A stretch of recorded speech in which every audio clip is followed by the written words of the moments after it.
Jesus, we just thank you for what you have let us experience, and we give this time to you. Speak to us by your Spirit, that we might learn what you would have for us and others through the information that we share, the stories that we hear, that we might serve you better.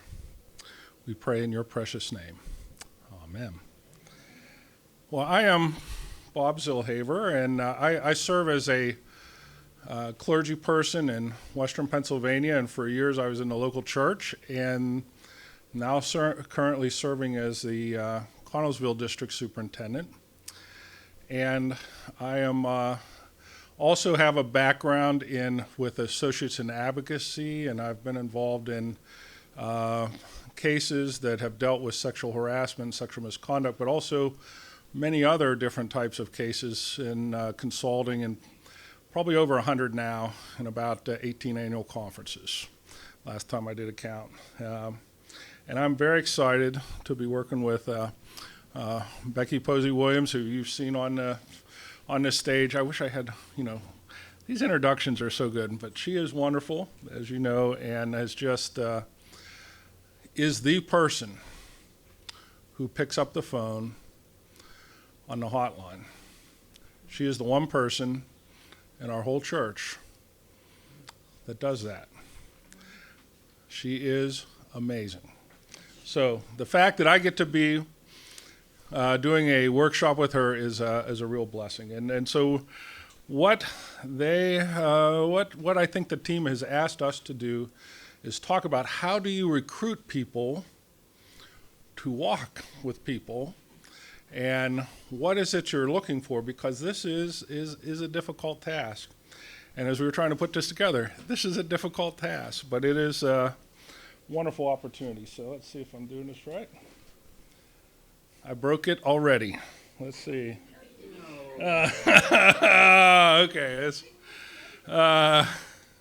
It's no small matter to be a witness of another person's story. I really believe that whether you're walking with the victim, whether you're walking with the accused, whether you're walking with the superintendent,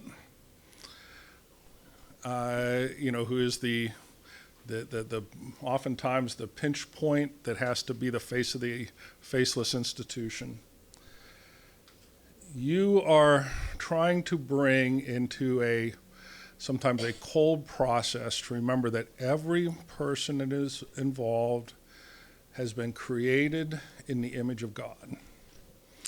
And that we look at, no matter what is the behaviors, no matter what it is that we might hear, that we understand that the people we walk with are created in the image of God, and in the best possible way to help this institutional process to help people be seen as human beings.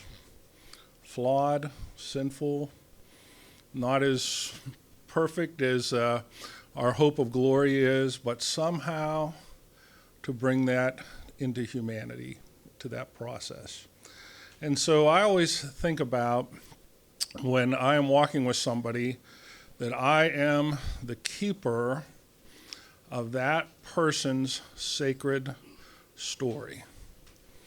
That it's not my story, it is this person's story. It is a story that has highs and lows, and when I'm walking with that person, I listen to the story of the past, and in listening to what God is calling that person to into the future, and to maybe be a resource for that. And if I can help people understand that throughout the process, that is at least my theology of how you walk with a victim, how you walk with a superintendent, how you walk with someone who's accused. So it is it's not a small matter, it's a sacred task. And let's never forget what an impact as you are trying to help that person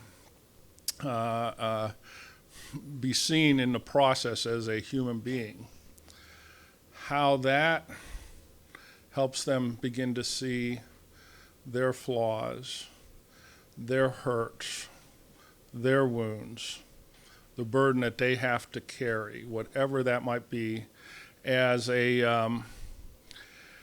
story that is worth being heard, and it gives them the strength. That listening well helps them walk that journey. I don't know if that's what you wanted me to say, but that is as good as I can say it. When you recruit with those who are walking together, you want to find the best match that you can find. I like to think of trying to know lots of people and know people who know lots of other people and their stories to find out who the best match would be.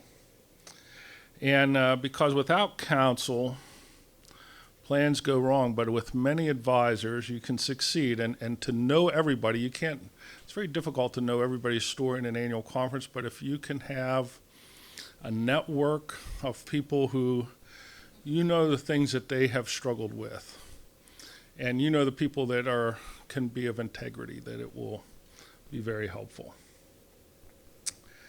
So you want to find the best person to walk with each of these different people. So I believe you have to find the best person that can walk with the victim, with the accused.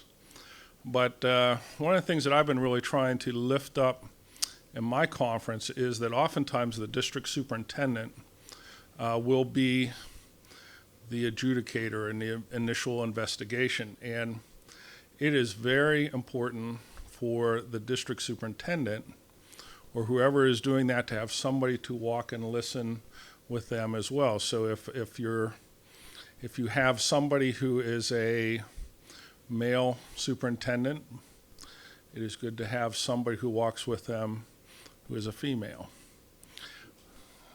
person of color.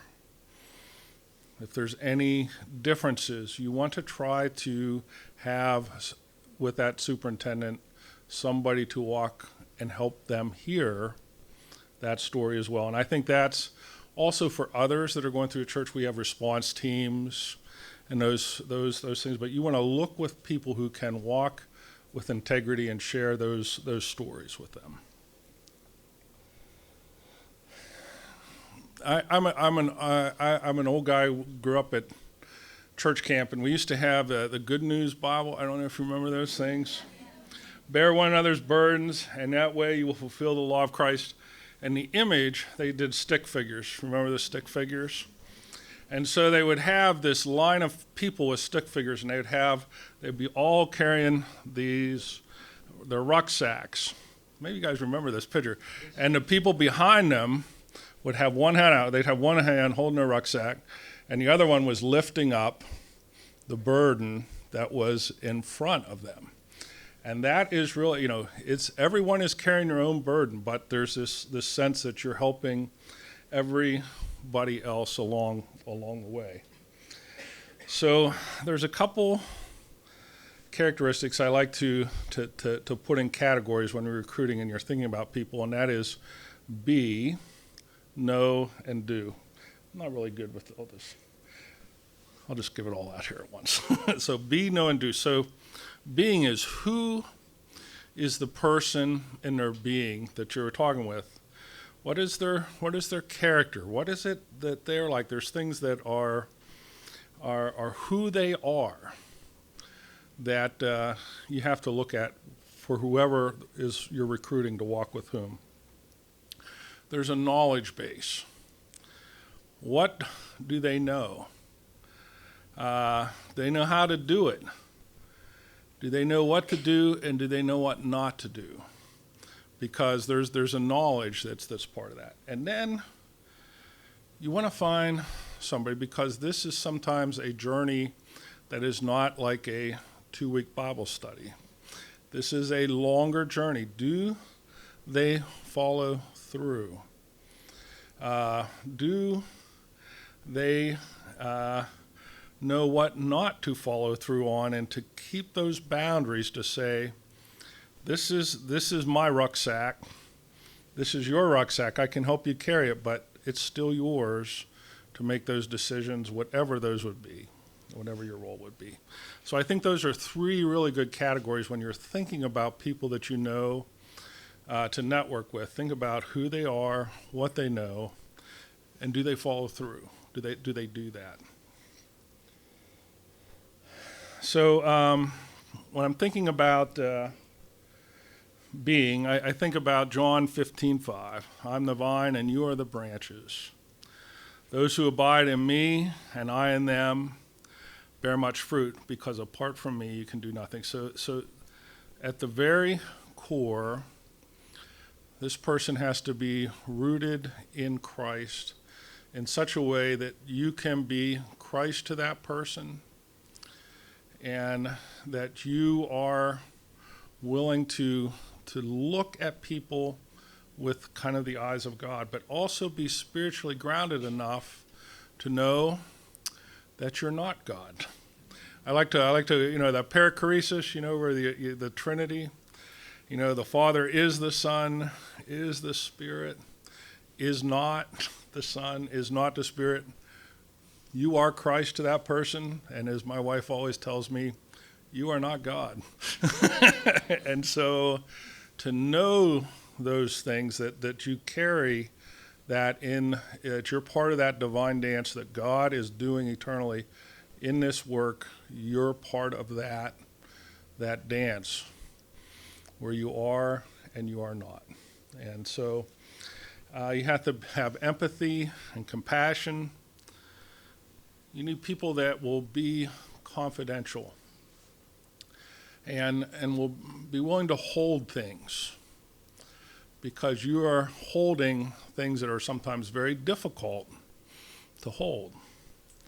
And you're holding those stories, and you want to begin to think they're your stories, but there's this sense that you've had this privilege of sharing in that confidentiality. You have to be very careful about, I called it immunized from transference or counter-transference. It's this idea that you have to be able to know that when you enter certain things because of your life experience, it's going to trigger things in you. And you have to be able to say to that person, able to know, well, that's what's going on in me, that's not what's going on in this other person. And also to be able to say, okay, this person is seeing me act in a certain way, a caring way, or are they thinking I can do something that I really can't do? And to be aware of those type of feelings, because you will be sharing a very intimate story or a very difficult experience with that person. And you need someone who's grounded enough that is able to see that, and also have a covenant group, or have some other people that are helping them reflect. Scott yesterday talked about having a team that can, not that you're sharing in confidentiality, in a wrong way, but to help you make sure that what you're processing about you is okay. I think a lot about what I call pastoral identity for me, and for lay people, it's the image of who you are in Christ, that what is happening to this other person is not who you are, that you have an identity that is strong enough. And so like in counseling, I think you would say, if you are dealing with difficulties in your own marriage, and you're in counseling with somebody in marriage, you have to know that's probably not a place where you would be, or you would, you have to know where your identity is on these pieces. You have to be able to be independent, because oftentimes, depending upon, we talked about institutional betrayal, it can seem like the weight of the institution is on you, whether you're walking with the accused or you're walking with the victim. It's also true for district superintendents and people that are applying the actions of the institution, because they oftentimes are forced to do things as part of the process that is counterintuitive to them. And so that part.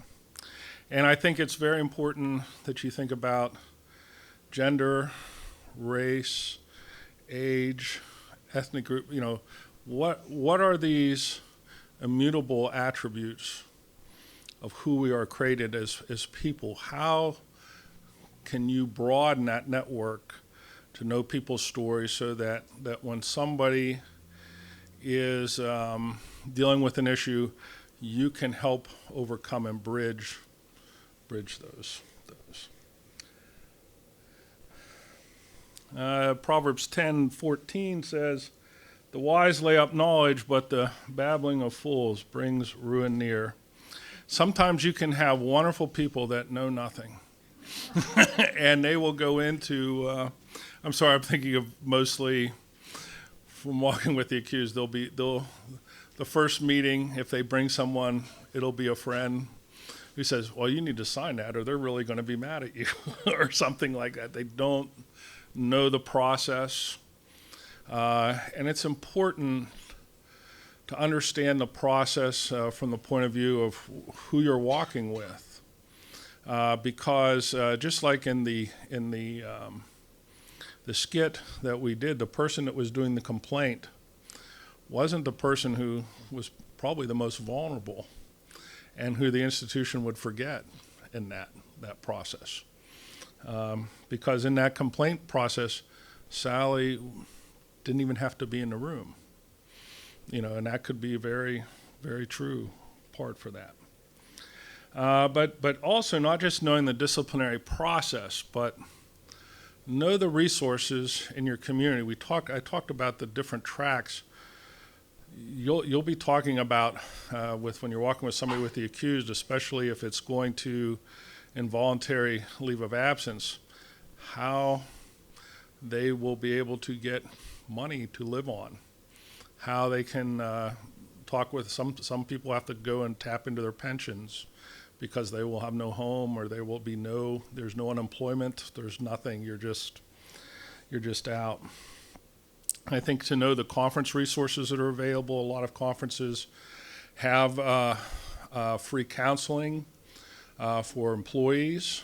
Also, insurance companies will sometimes have ability to pay for counseling and things like that, depending on the policy. Also think about resources outside of the annual conference. And suicide prevention measures are very important. It is, I said I almost needed Kleenex up there on that podium, because when she told the story about being on a resource team and somebody committing suicide, it is a reality when you walk with people that you carry that. That's why I said you carry their sacred stories always. And there are many, many times when people will find their dark moments that are beyond you, and you need to know how to help them in those areas.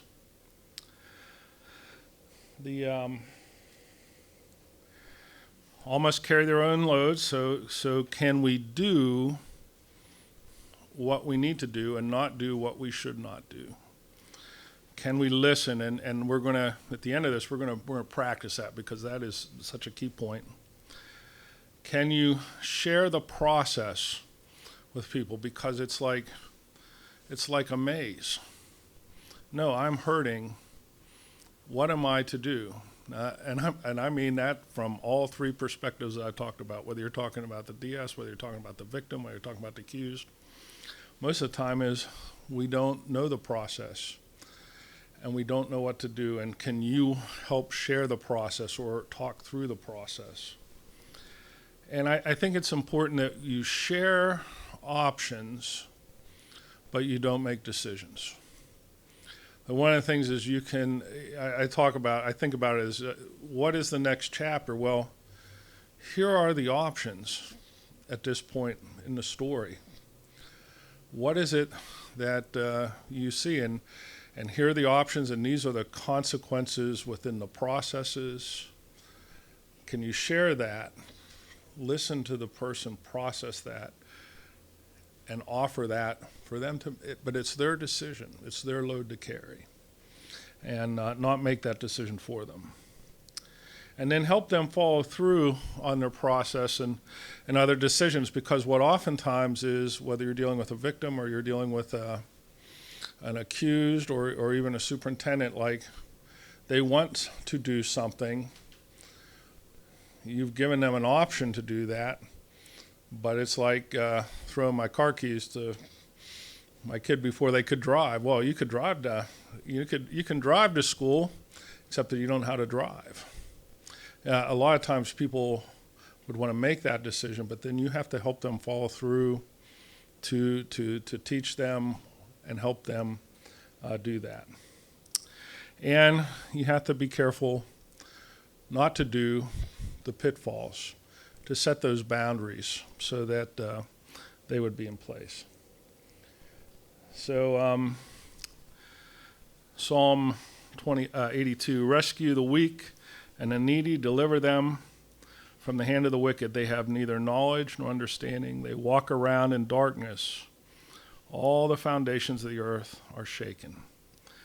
And when you deal with this, you're dealing with people whose very foundations have been shaken.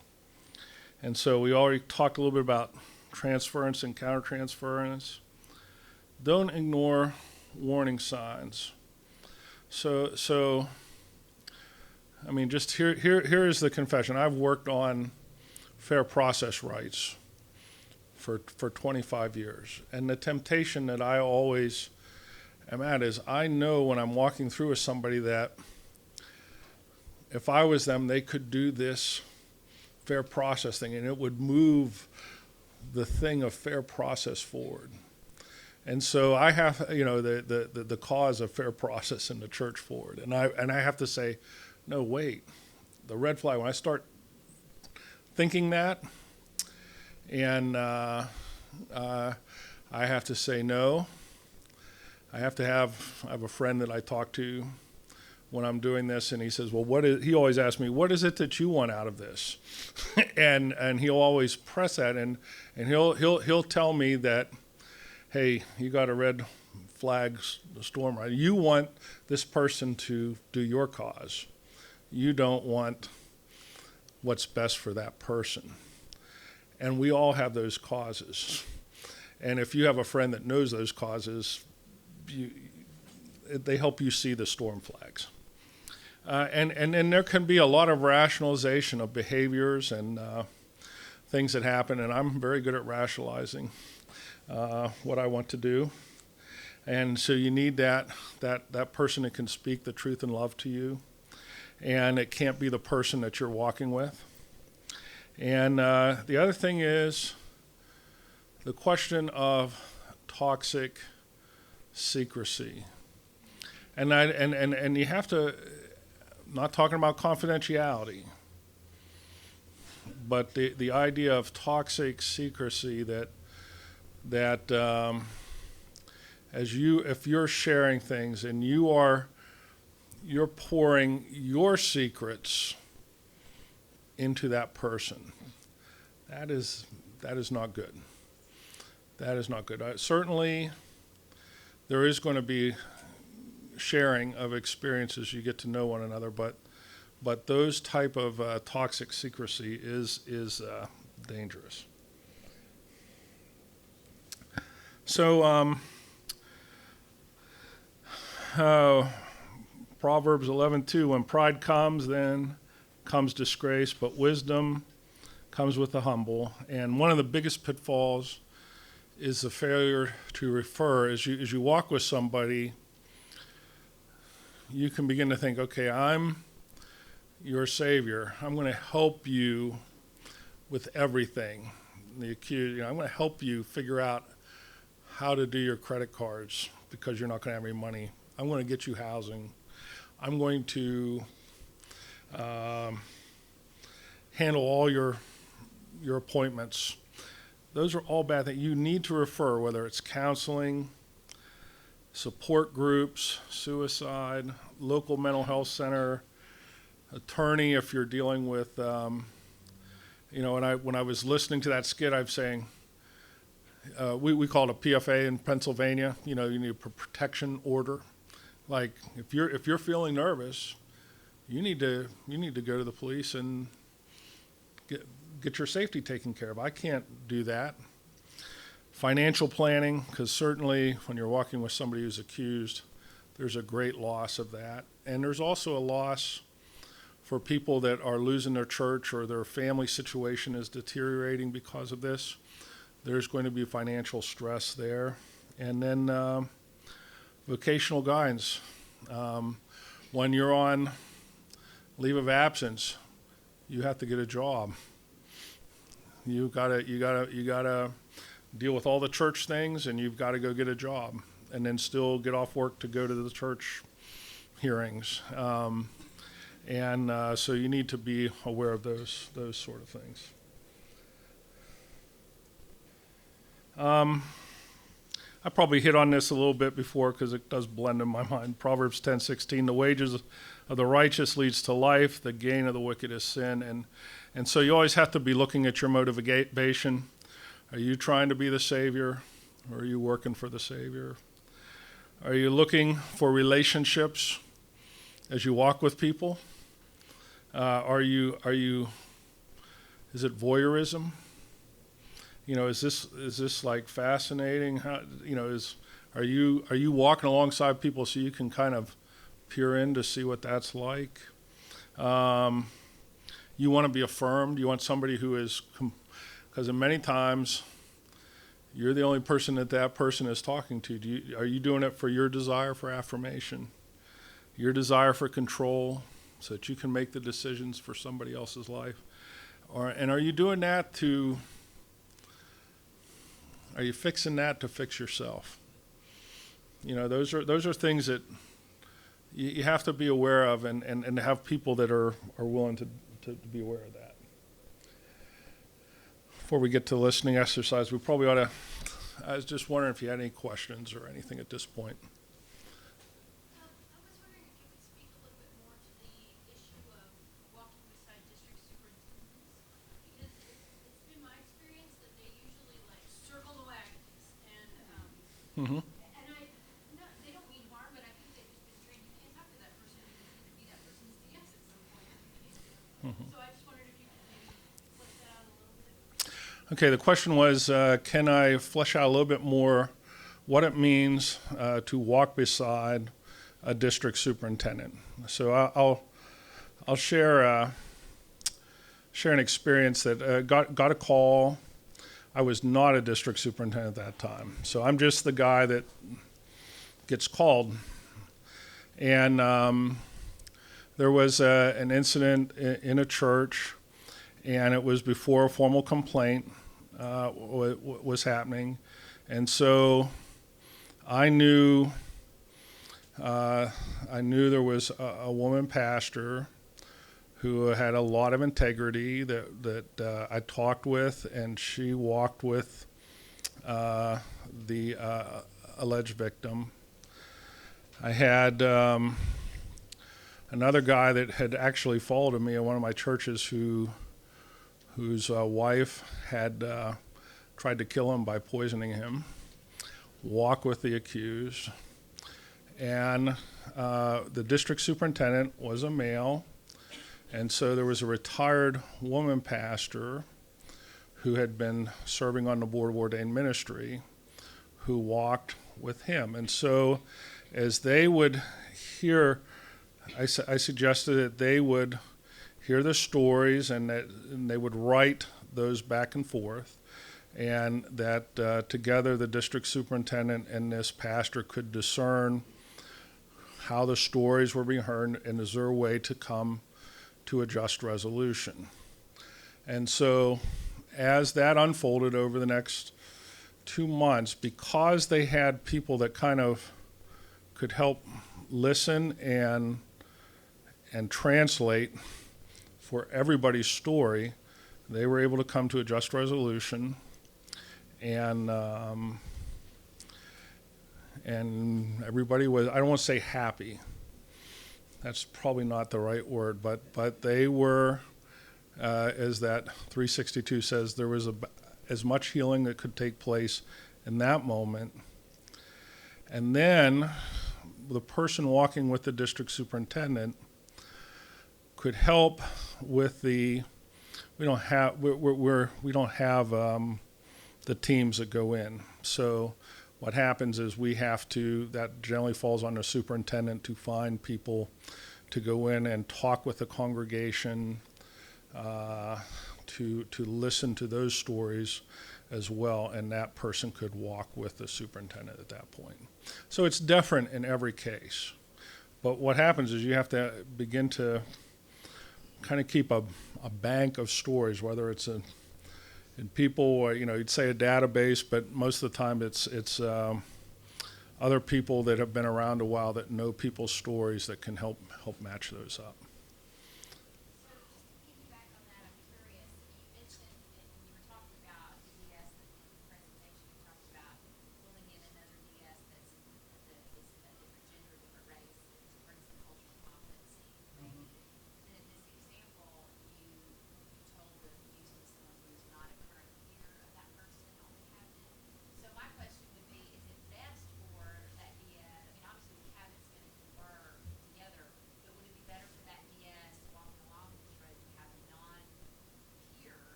You're making perfect sense. So the question is, in the example I gave, there was not a district superintendent, it was a retired pastor. Is that always the case? And I will say nothing is ever always the case. In this case, it made sense. And now that I'm on the cabinet, I realize that the cabinet talks about how to handle these things. I'd always knew that, but I mean, like, now I know they really talk about how this will play out. So I'm thankful that there was some flexibility given to that, but it will depend on the leadership. Some people might say, well, it can only be the cabinet, and that might be the case. And I would say it is better to have someone than not. It is when you're just imagine you're trying to listen to these two things, keep order. It is good to have somebody who's always good to have somebody who's just listening. I mean, that's just my bias. It is always better. No one should be alone. That's just kind of that's the principle I would say I'm trying to convey. Maybe just to state the obvious here, but we're not talking about, when we talk about recruiting, about one person who's going to make all these decisions. We're talking about sort of the ideal scenario, but in fact, each participant in this whole process is going to have to make a decision about whom he or she will recruit. The question is this is not a system. It's really up to the individual person, and that is correct. That you can't force anybody on anyone. But what often happens is what my experience is, people will be alone and they will not know who to even ask. And what you want to be able to do is somehow, and this is the difficult part, especially when you're dealing with the accused, is can you find somebody that can walk alongside them? But I think we also heard that yesterday in the workshop. That's also true for the victim. Okay, so there is institutional mistrust, and there's always, and I will say that I've seen that on both sides of the screen. There is sometimes fear for the institution. The more people you get involved, the more complicated it will get. and that it has to be more. It's harder to brush things. The more people that know, the harder it is to just dismiss it and brush it under the table.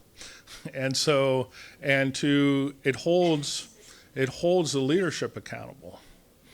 You know, when you're in a room with just, you know, 2 DSs and one person signing a paper, it's very different than when you're in a room with 2 people of leadership and 4 other people. You see, I mean, it makes the whole dynamic begins to change.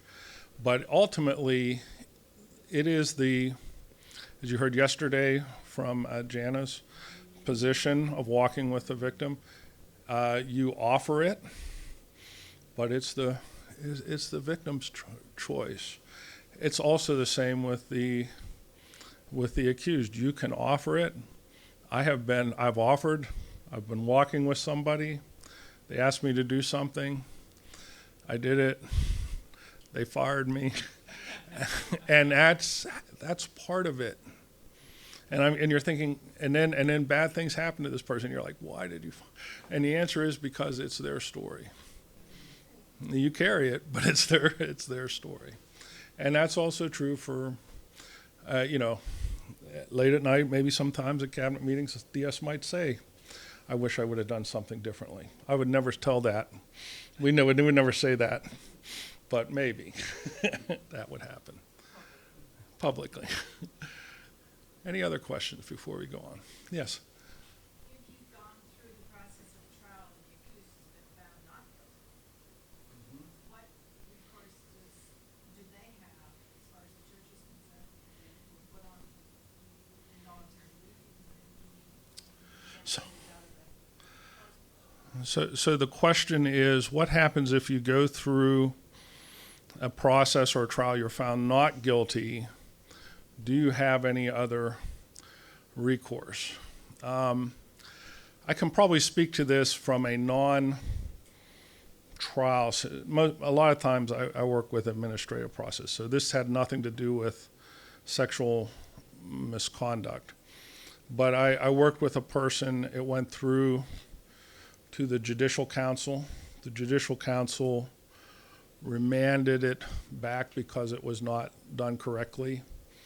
The person received base compensation, which was significantly less than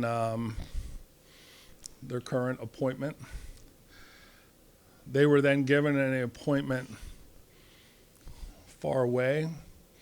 They lost their family because the family wasn't ready to make that move. It is hard. You know, where do you go to get your reputation back? Where do you go when all the funds you've expended, if you've gone into your pension account to make that transition, there's no requirement for that to be paid back. So it is, I will say it is, there's restoration, but I have not seen the church restore people well. I wish I could say that better. And I would say on the other side, when I've been on the other side, I'm not sure the church restores people to their faith communities well either. We need to get better at that. Any other questions? Thank you so much. I'm going to turn it over to Becky. Oh, sure. So one is really more structural because I am new to this. And so when you talk about recruiting those to walk alongside, and so who does that appointing of that person to invite you? So the question is, who does the appointing for that person? Most of the time, it's not an appointment. It is an offer. So, for example, depending on the leadership, and the example that Jana shared with us yesterday, the bishop can do that. My walking with the accused, for me, again, I'm as a country pastor where the groundhog comes up and tells you, and I would get calls from places all around the country. Somehow there was a network, the grapevine, and you would just get called. I don't know, Scott, if you've had that experience, you will get called. And if people know that you will do that. And so I have always tried to do, and what I'm hoping that comes out of this is you'll be keepers of people that are willing. And to, when you notice that, share those opportunities. Always share to the person, would you be willing to walk first? And then you can maybe set that up. It can be done formally through the the office. So when the case I talked about, that was the superintendent who gave me the authority to put those people together. In other cases, it kind of happens naturally. I with the new rules for you have to be from the same annual conference. What often happens is I will talk with the person and say, do you have somebody who I can coach to be the person that walks with you? And so, I count those when I say I've been involved. Those are people that they'll be on the ground. I'll write the papers up, email it to them, but they will walk through that. I will train them over the phone,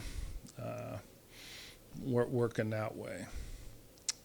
Okay, so there's no set process in our discipline. It's a very, especially for the accused, there is no formality. There also is for the complainant, there is, but the complainant isn't always the victim. Okay, so in the scenario that we saw, Sally didn't have to be part of any of the processes of the church. That is very real, very, very, very real. And in some places,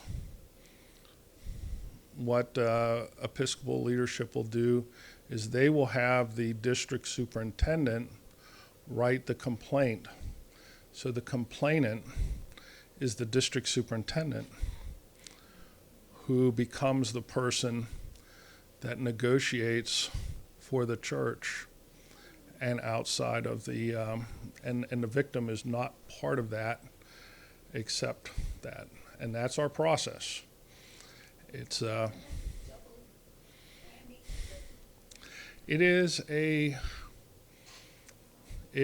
what it is. If I say any more, I might get in trouble. Scott, do you want to help me out here? Well, there's also, and you're not asking this, but just so you'll know, there's also not even any requirement that a person who brings a complaint has standing in the church or has standing in that case. So what Scott was saying is that the person that brings a complaint doesn't have to have standing in the church, standing in the case. It can be anybody, and then everyone is kind of left out. It is our system needs some work, but it is our system, and we've got to find a way to work for healing for all parties. That's the line in the discipline that we need to hang our hat on. Well, hanging your hat on that, then does that mean that the DS or the pastor or the bishop or somebody has the power to say, I am recruiting somebody for the victim? So the question is, does the bishop have the power to require somebody to walk with the victim, to offer it? There is no requirement for the bishop to do that. That is why it's key that it is the leadership that does that. That's one of the reasons in the little sheet that we have, we're hoping you go back and talk to your bishop about that. That would be a commitment by your leadership. Fill that one line that says For healing of all parties. the victim would certainly be one of those, even if they're I would certainly say that. Has that been your experience? I've seen it done very, very well, and I've seen it done very, very well for the accused. I've seen it done well for the church, and I've seen it done very poorly.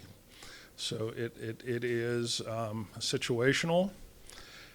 It's again why it's good to have somebody who holds those stories, because the people who hold those stories will want to, if that person allows it, to share those stories in ways to bring healing.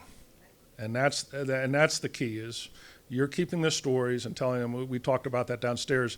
It's not your story to tell, mandatory. It is your story. You're keeping that so that story can bring healing. Yes, I think my concern is a little bit out of what we're discussing now. It's about those victims who are passing through problems. How can you identify them that really they need help? Because there seems to be silence and not silencing. So let me restate this. So how do you find victims who need help? There is silence, and that's also why in our action plans we're hoping that you will talk to your local commissions on the status and role of women in your local areas, because it is people that are, I think it's people who are closer to trust that will tell the story. And then there's also the anonymity of calling the hotline and talking to Becky. But it's very difficult from, the bishop's office or to find those things. It's really got to be people in your network in place that want to value that. Yes.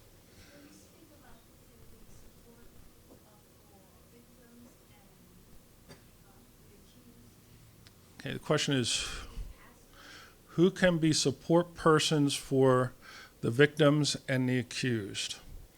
So if the person is a clergy person who is accused, then you need to have a person in full membership who walks with them. If it, yes. You. It has to be from their own annual conference to go into the meetings. Not if it's judicial, Not if it's administrative. only if it's administrative, but for like the,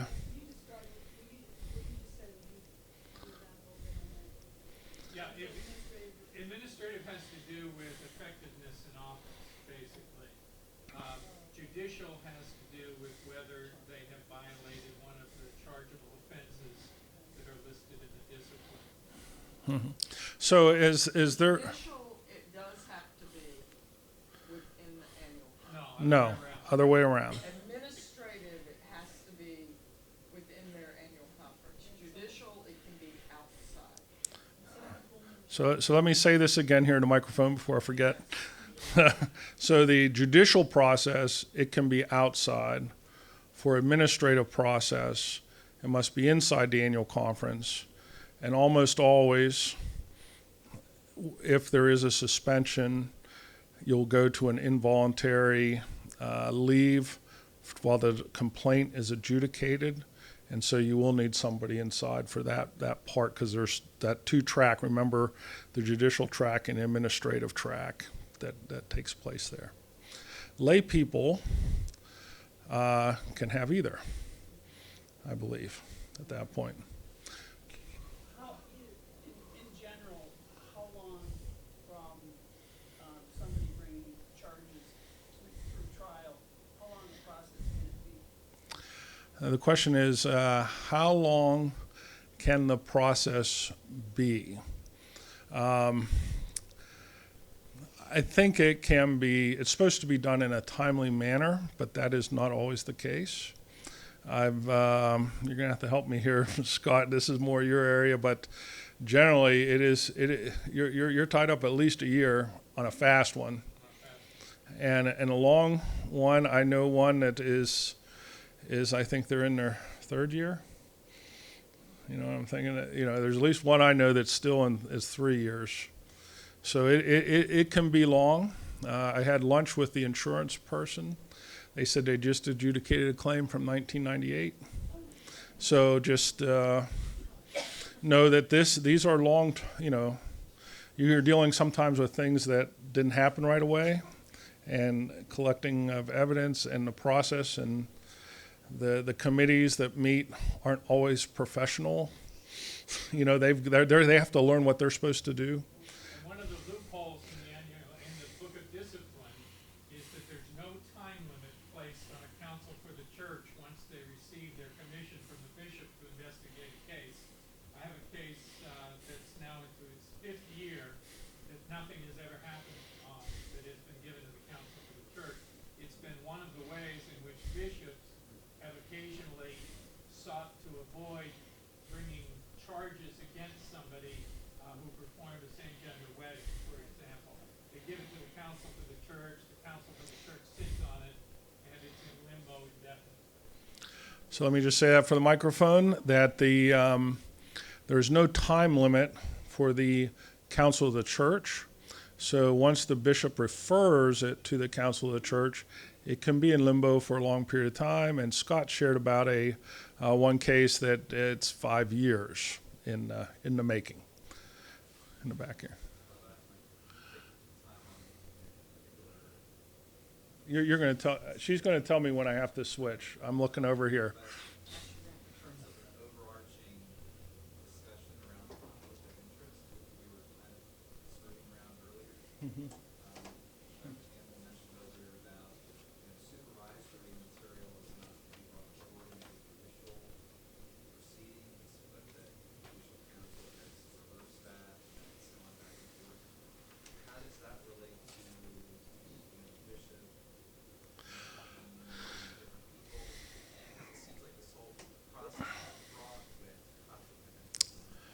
So the question is about the conflict of interest that is inherent in the case, and I will just simply say yes, that is true.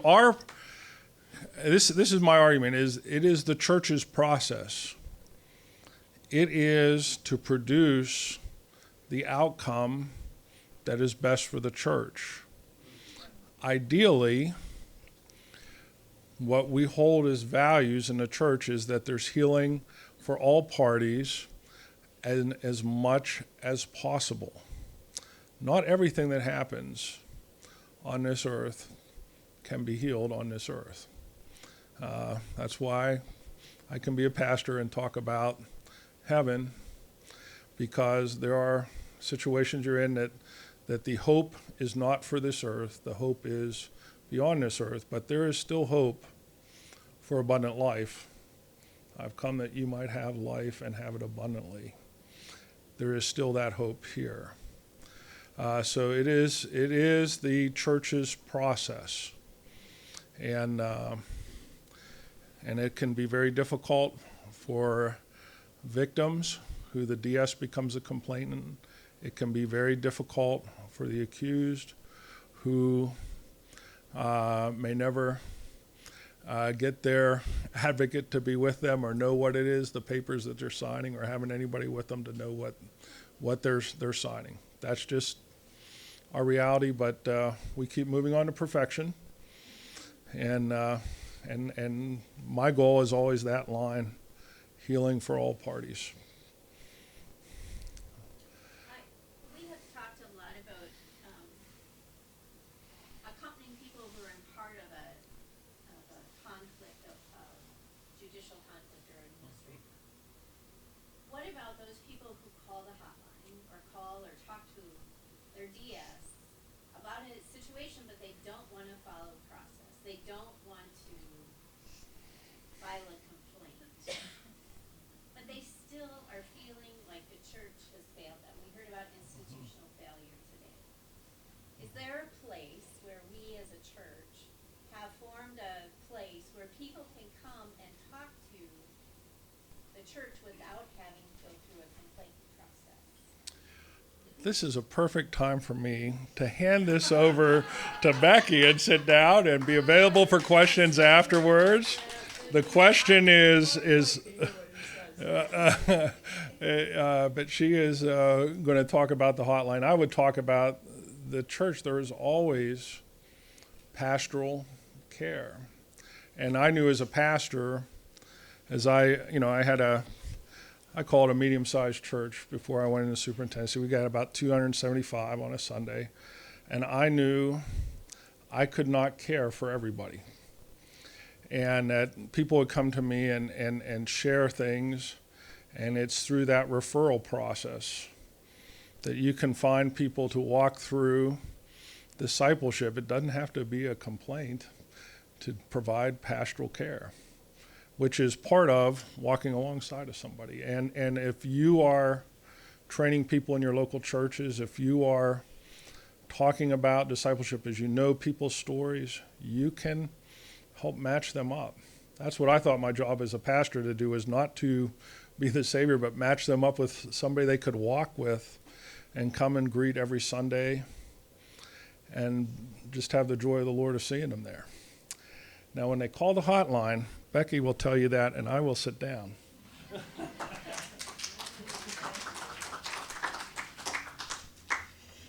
When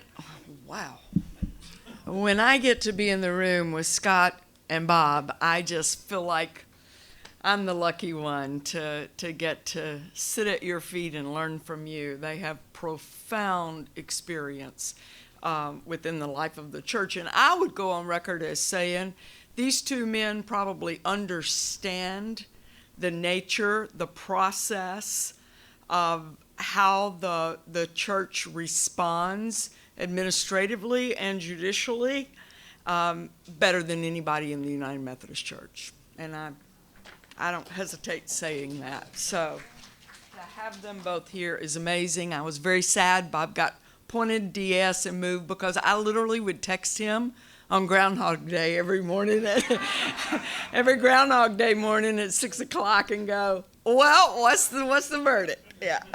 So I'm just going to leave this open so I keep up with time. Let me respond to that as best I can. I think you have figured out right now we have a clear process, and yet so often it's not clear. I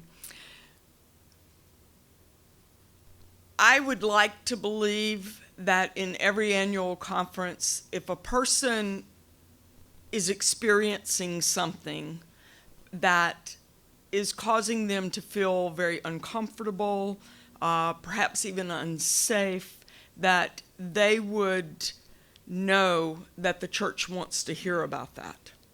And the way they would know about the fact that the church wants to hear about this is because perhaps they're like me, a layperson sitting in the pew, and it has just been woven into the fabric of my church life that I know the United Methodist Church has policy around this, and I know that the United Methodist Church wants people to come forward if something is happening in their life that is uncomfortable.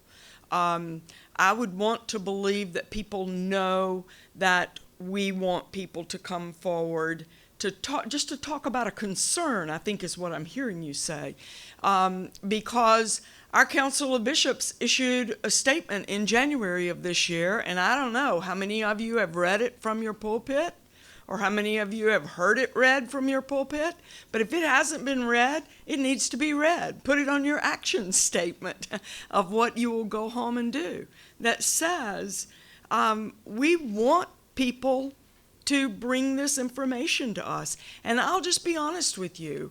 I'm out on a limb of faith and am consciously choosing to believe that we're going to get to hold the church accountable for what it says it wants to hear. And I say to alleged victims and survivors all the time when I'm listening to them, we have a process. We say healing to all parties, not just a few, but to all parties.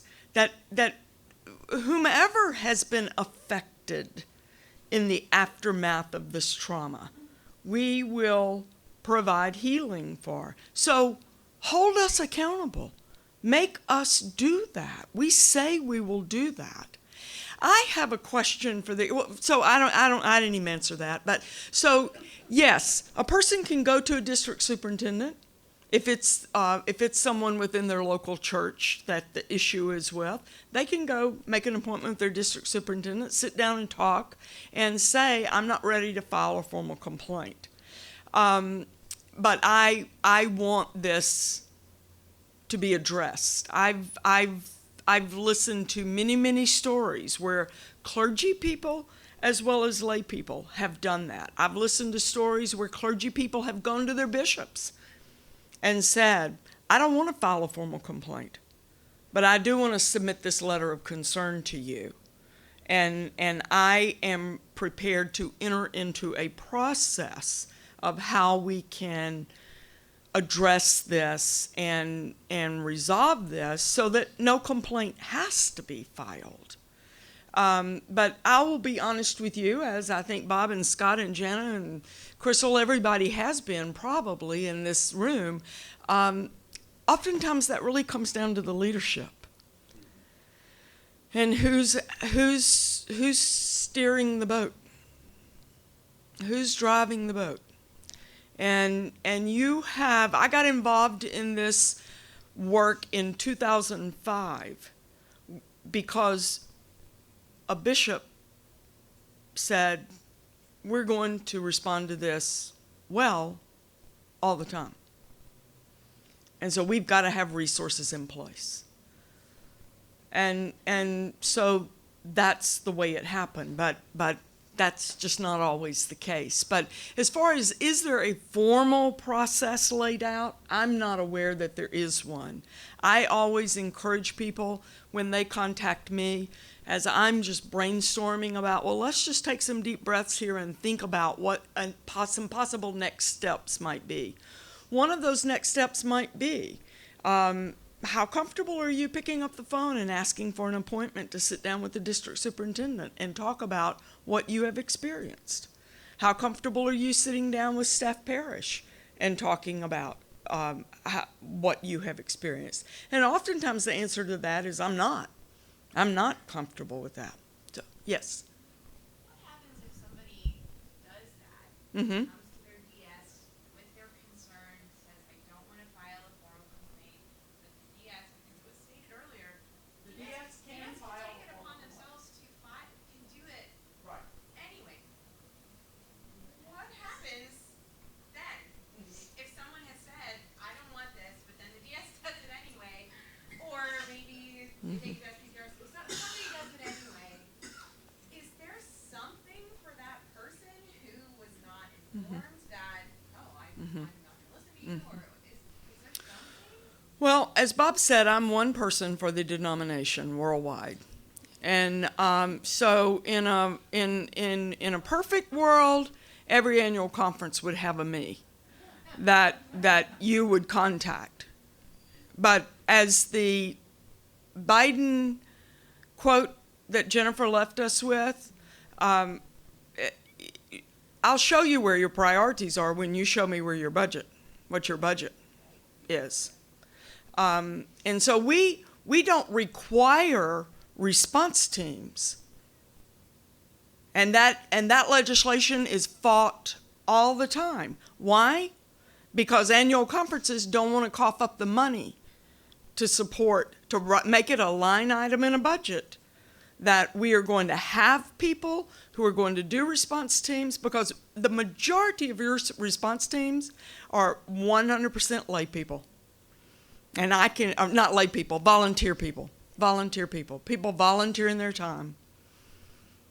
And it's just, I mean, it is, so what I said yesterday, if you want to be a part of watching the landscape, encouraging the landscape to change, then let's put together some stuff.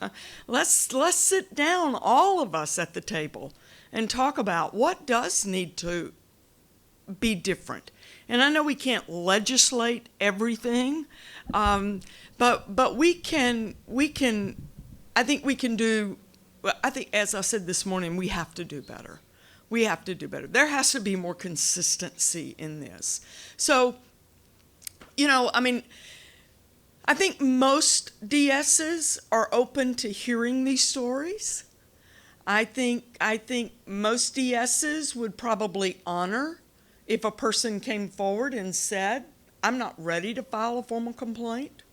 I think about particular cases right now in my head as I'm standing here speaking, and I think about a clergywoman who had experienced, certainly in my book, sexual harassment, and just was not interested in filing a formal complaint for multiple reasons. Number one, she truly felt like it could be dealt with without a formal complaint filed. Number two, she feared what retaliation was going to be and how it was going to affect her appointment because she didn't have tough enough skin to take it. And a multitude of other responses. And she made the decision to put it in writing in the name of a letter of concern, make an appointment with her bishop, sit down with her bishop, present the information, say very clearly, I'm not interested in filing a formal complaint. If I wanted to do that, I'd do that. I know I have that option. That's not what I want to do. But I want this to stop. I want this person to be confronted by their leadership, which was the bishop, because it was actually a DS. And so that's what happened. And that bishop never filed a formal complaint, but they did go through an informal process. It does wind up in the file. Yes. The letter of concern absolutely is a part of the file. The pastor, the individual's file, the superintendent's file, or the pastor. The accused. The accused. Yeah. And the victim. The victim probably doesn't have a file. Well, as a He has a file. Every clergy. she's clergy, as clergy, in that one as clergy she would. So, okay. I just have one quick question for all of you in this room that have worked in this particular role of support.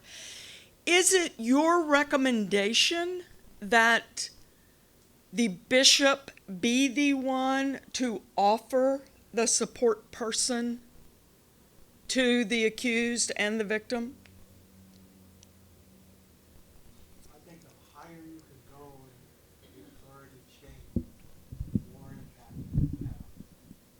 So, yes. Okay.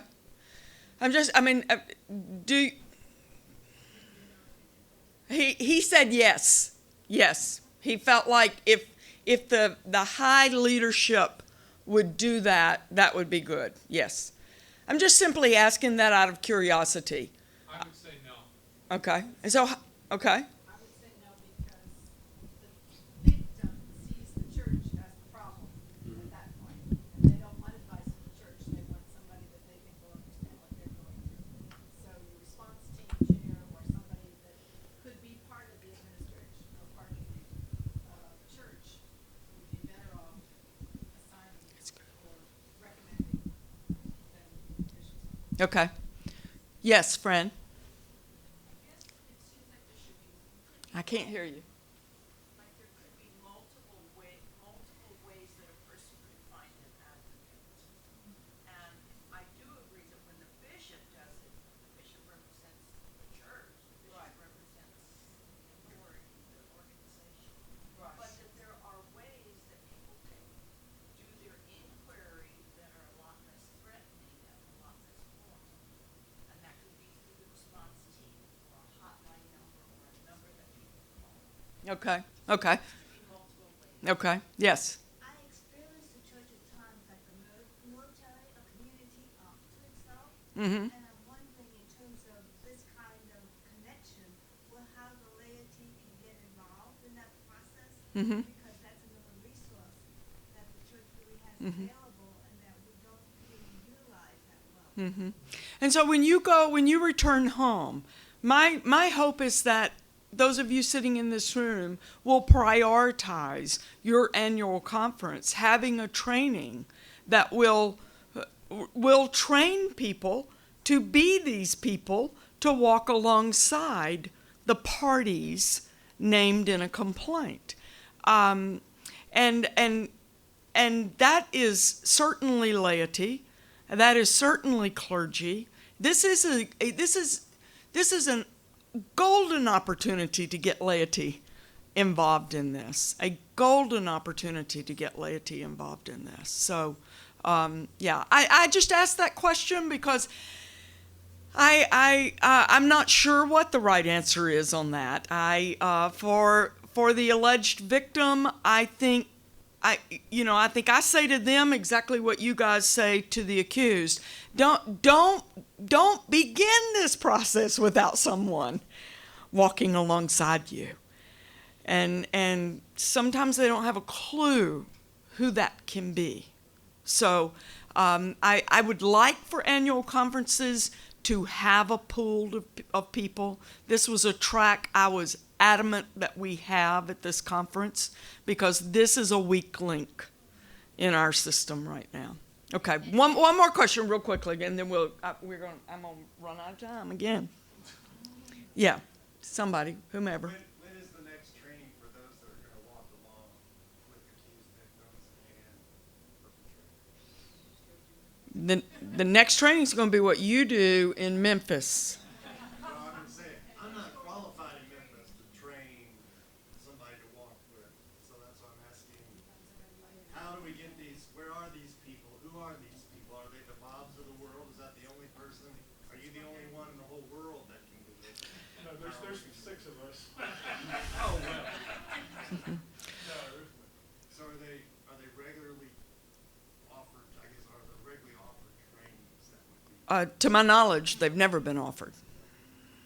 That creates a lot of clarity because, I keep walking in here, it's like, I was waiting to walk into the structure, there's a process, a complaint process, and it's like, now I'm understanding that you guys are really doing some groundbreaking. Yeah. And asking Yeah. us to do I mean, here's the truth, Robert. We're asking you to become those people who do this training. We're asking you to you've got this little PowerPoint. You've got our names and phone numbers. We truly want to support you in this work. And are you willing to meet with the district superintendents in that area? Are you willing to go back to Bishop McAlilly and say, all right, we just came back. You sent us. We just came back. And one of the things that I am on board with is for us to have a training that will give us a handful of people who will be able to serve in this role of support to walk alongside the alleged victim and the accused. And I may be naive right here, but I think you can take the materials that you have received in session 1, 2, 3, and 4 of this track and begin this conversation with people in your annual conference. I see some of you got some big eyes out there when I said that, but I think it's how it happens. I think it's how it begins. Okay, one real quickly. Affirmation and connection, knowing that people Perfect. care because they listen. Yes. They have the power to heal. They truly do. Don't ever underestimate. Don't ever underestimate. Doesn't matter what the end result is in these regarding cases. Don't ever underestimate. I'm sure you heard that from Jenna and Crystal in the first workshop. Don't ever underestimate the power in listening, truly listening to another person's story and holding it in a sacred place. So, thank you for listening to us. Thank you, Bob. And run downstairs and grab you something and come right back up here.